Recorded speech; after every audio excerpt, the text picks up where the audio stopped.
Lecture du premier livre des rois. En ces jours-là, lors de la consécration du temple, Salomon se plaça devant l'autel du Seigneur, en face de toute l'assemblée d'Israël. Il étendit les mains vers le ciel, et fit cette prière. Seigneur, Dieu d'Israël, il n'y a pas de Dieu comme toi, ni là-haut dans les cieux, ni sur la terre ici-bas, car tu gardes ton alliance et ta fidélité envers tes serviteurs, quand ils marchent devant toi de tout leur cœur. Est-ce que, vraiment, Dieu habiterait sur la terre? Les cieux et les hauteurs des cieux ne peuvent te contenir. Encore moins cette maison que j'ai bâtie. Sois attentif à la prière et à la supplication de ton serviteur. Écoute, Seigneur mon Dieu, la prière et le cri qu'il lance aujourd'hui vers toi. Que tes yeux soient ouverts nuit et jour sur cette maison, sur ce lieu dont tu as dit, c'est ici que sera mon nom. Écoute donc la prière que ton serviteur fera en ce lieu. Écoute la supplication de ton serviteur et de ton peuple Israël, lorsqu'ils prieront en ce lieu. Toi, dans les cieux où tu habites, écoute et pardonne. Parole du Seigneur.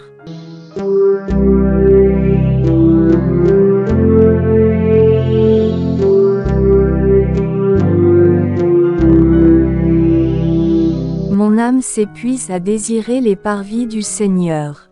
Mon cœur et ma chair sont un cri vers le Dieu vivant.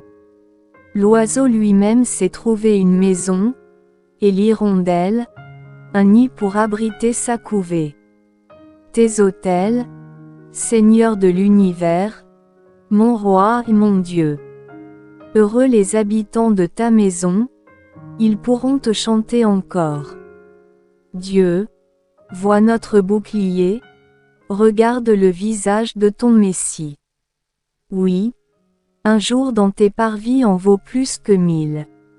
J'ai choisi de me tenir sur le seuil, dans la maison de mon Dieu.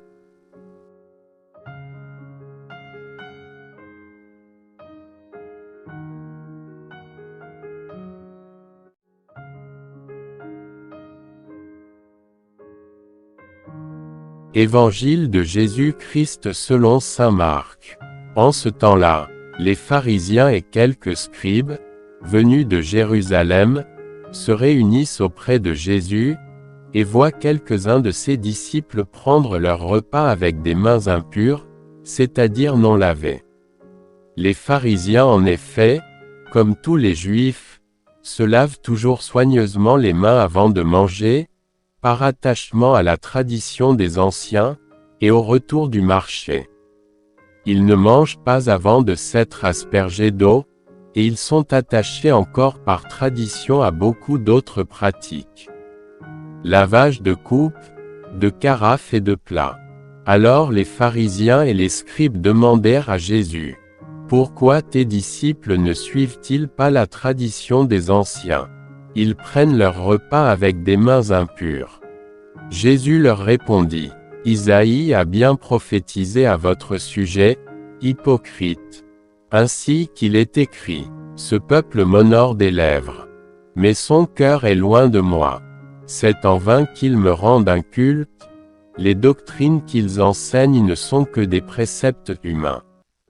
Vous aussi, vous laissez de côté le commandement de Dieu, pour vous attacher à la tradition des hommes. » Il leur disait encore, « Vous rejetez bel et bien le commandement de Dieu, pour établir votre tradition.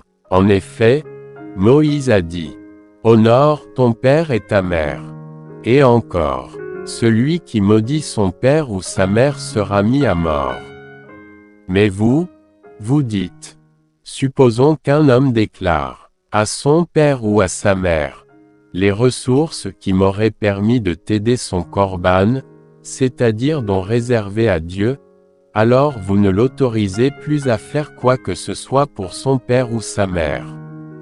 Vous annulez ainsi la parole de Dieu, par la tradition que vous transmettez. Et vous faites beaucoup de choses du même genre. Acclamons la parole de Dieu.